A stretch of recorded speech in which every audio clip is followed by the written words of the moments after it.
Vamos a hablar ahora de lo que tiene que ver con las diferentes miradas, los diferentes posicionamientos en torno a el tema energético, pero también del acuerdo del fondo. Ahora van a entender a qué nos vamos a referir. José Luis Ramón es diputado provincial por Mendoza, fue diputado nacional, recordarán su paso por la Cámara, está en comunicación con nosotros. Diputado Federico Smith y Edgardo Chini por Radio Cooperativa, buenas tardes, ¿cómo le va? ¿Cómo les va? Buenas tardes. Es un gustazo poder estar en el programa de ustedes a esta hora de la tarde. Hacía mucho que no hablábamos, Edgardo. Bueno, está en Mendoza, ¿no, usted?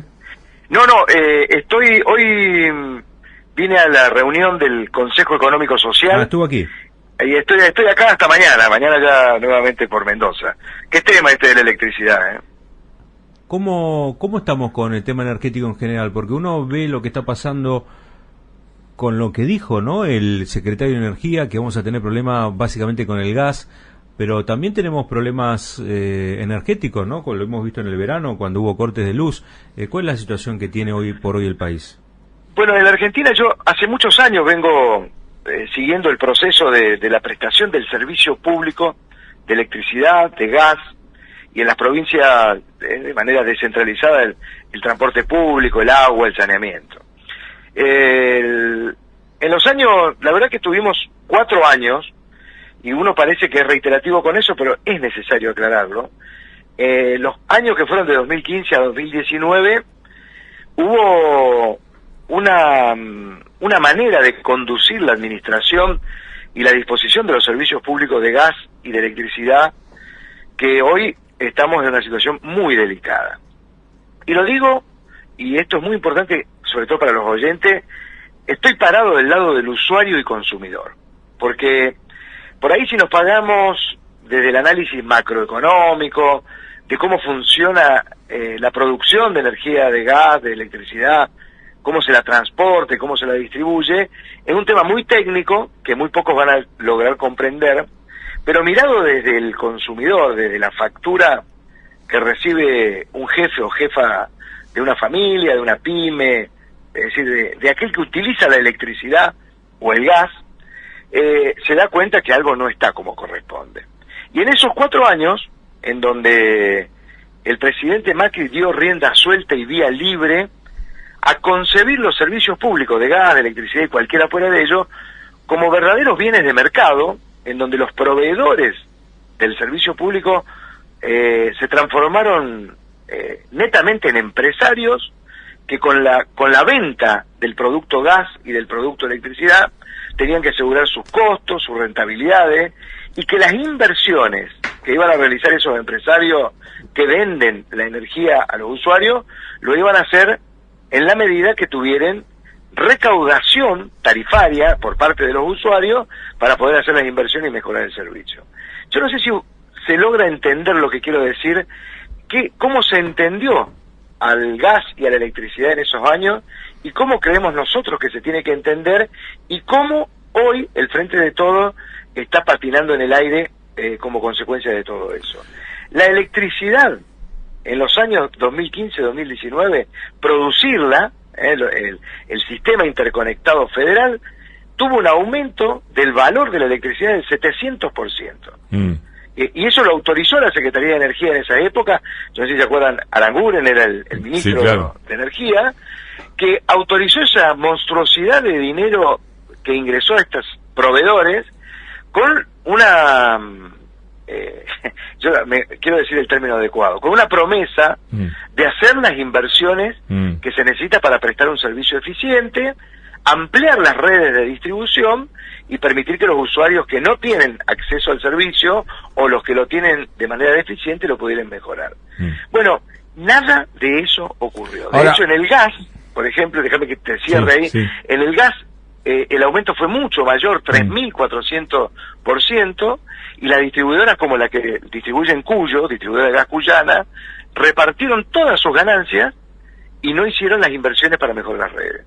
Entonces, toda esa situación que se generó en esos 4 años, pocos años, ¿no?, pero el daño fue enorme, dejó una prestación de un servicio, sobre todo acá en el AMBA, en el Gran Buenos Aires, muy deficiente de las 2 empresas que distribuyen la electricidad y que cuando les va mal la cosa, todos los argentinos, es decir, todo el que vive en La Quiaca, en Resistencia, en el Chaco, paga el pato roto de estos empresarios transformados en proveedores de energía que le mintieron al gobierno, a la Secretaría y no hicieron las inversiones que se necesitaban, y hoy vamos a desembarcar en esto que vamos a conversar.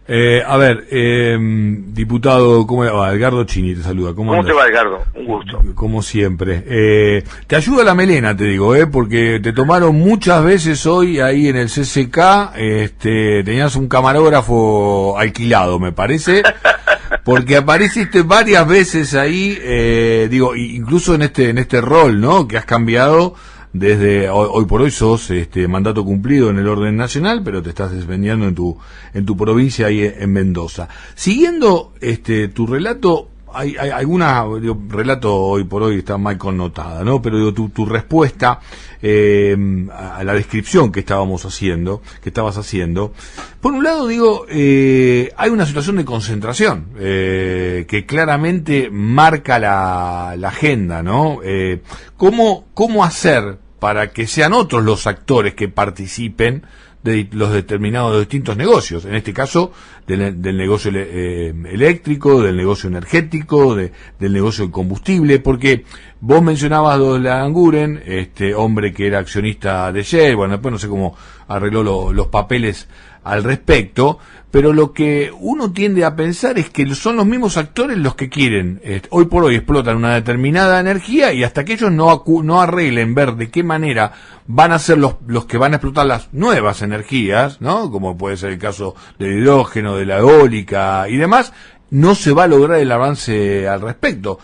Y a mí me cuesta, te digo, acaba la pregunta, a mí me cuesta, vos recién decías que engañaron a todos, pero que son unos vivos bárbaros de un lado y del otro lado son todos inocentes, son todos ingenuos. No, a mí me cuesta decirlo, pero tienen una viveza que fue concebida ya por los años 90, cuando se produjo el sistema de privatización de los servicios públicos. Es decir, en los años 90, el año 92 empezó el proceso, se estableció una idea de que estos servicios públicos, cuyos dueños somos todos los argentinos, teníamos un Estado que era un mal administrador. Yo no sé la edad de ustedes y de muchos de los que estén escuchando la radio, había un periodista, yo me acuerdo, que hablaba del millón de dólares que perdían los ferrocarriles todos los días. Claro. En esa época se concibió la idea de que los servicios públicos prestados por el Estado eran deficientes.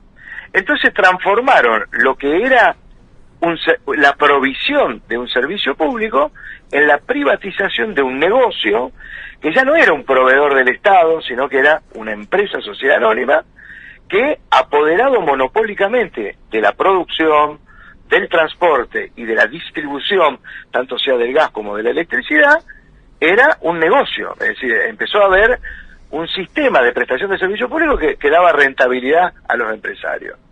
Entonces, qué buena es tu pregunta, porque la verdad es que a partir de eso, estos empresarios entendieron que había un Estado bobo, o transformaron al Estado bobo, con un control en donde los entes reguladores, en este caso el ENRE de la electricidad o el ENARGAS en la prestación del servicio de gas, eran los que les iban a controlar que hicieran las inversiones, que el valor de la tarifa se considerara de acuerdo a la capacidad económica de los usuarios, pero nada de eso ocurrió, porque lo que estos empresarios hicieron fue un pingüe negocio desde los años 90 a la fecha. Claro.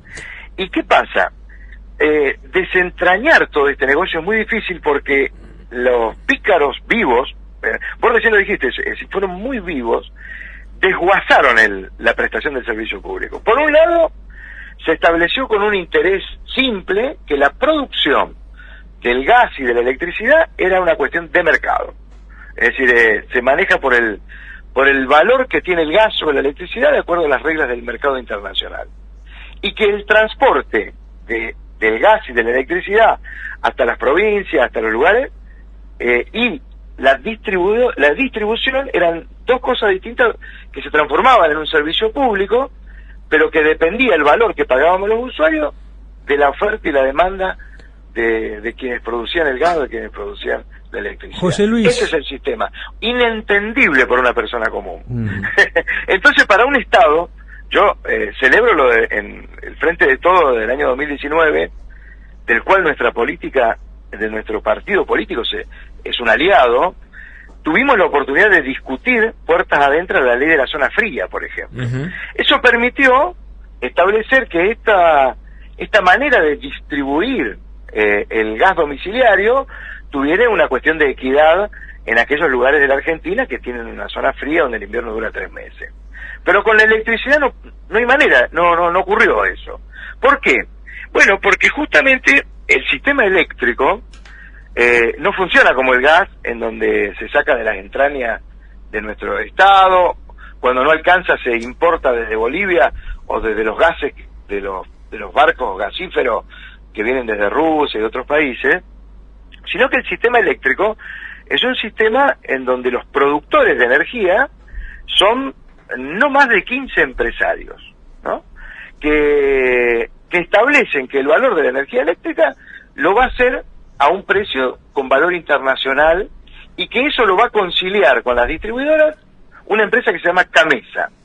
Cuando ustedes escuchen hablar de Camesa, Camesa es un monje negro que se creó en los años 90 para me ato los bolsillos cuando escucho. Sí, el gato de los bolsillos, porque se provee de dinero del Tesoro Nacional y le da un préstamo a las distribuidoras de todo el país para que puedan comprar la energía a un valor que más o menos pueda permitir que se distribuya con cierta normalidad. Ahora, José Luis, me gustaría... Y déjame que te lo termine. Sí. Y dentro de ese monje negro aparecen 2 empresas que son las que distribuyen en el AMBA y en el sur de Buenos Aires, que son Edesur y Edenor. José bueno, Luis, me gustaría gustaría cambiarlo de tema. A ver, me gustaría que haga una visión, un análisis de lo que está pasando a nivel de la clase política general, o incluso, como decía usted, del aliado, ¿no? Del Frente de Todos. ¿Cómo está viendo la actualidad del Frente de Todos después de lo que hasta incluso pareciera que hay riesgo de que se rompa esa alianza? Y bueno, es una torsión muy fuerte, porque esta herencia que recibe el presidente Fernández de tener que tener como condición necesaria para establecer un plan de desarrollo del país, arreglar con los bonistas externos, con el Fondo Monetario Internacional, ha hecho crujir el frente, porque, claro, es un abanico muy grande de pensamientos, tanto los que conforman el Frente de Todos, como aquellos que somos sus aliados en muchos aspectos. Y yo creo que la situación ha sido muy tensa, pero que tiene una tendencia a normalizarse. ¿Por qué? Porque el Frente de Todos es una fuerza política que se construyó a partir de pensamientos distintos. Entonces, cuando hay que arreglar esto de establecer si somos un país que va a defoltear la deuda que nosotros tenemos con los acreedores, o vamos a cumplir con nuestros compromisos. Y ahí aparece aquello que yo creo que en nuestro país está tomando forma, y específicamente en el Frente de Todos, es que tenemos que conciliar las posiciones. Porque en la medida que conciliemos posiciones, nosotros vamos a poder establecer políticas de Estado que nos permitan crecer independientemente de quienes la gobiernen cuando miremos hacia el futuro. Y lo que ocurrió hoy, vos decías, yo no lo vi, pero hoy en el Consejo Económico Social que convocó el secretario Vélez y el presidente de la Nación, hoy se pudo vislumbrar entre los que estábamos sentados en las gradas, que había representantes de las universidades, empresarios, las distintas cámaras de la producción y del desarrollo de la Argentina, es decir, todos los sectores económicos estaban hoy sentados en el anfiteatro esperando el mensaje del presidente diciendo que esto es lo que necesitamos construir, que son políticas de Estado. Y dentro del Frente de Todos, yo creo que hay una posición muy extrema que, bueno, ha tratado de torsionar duramente la decisión del presidente de acordar con el Fondo Monetario Internacional, pero el presidente es el que manda, es el que tiene la lapicera y es quien ha tomado la decisión, junto con su ministro, de conducir el país hacia el diálogo, hacia una toma de decisiones políticas que nos lleven a progresar. Y creo que el Frente de Todos va a madurar en ese sentido.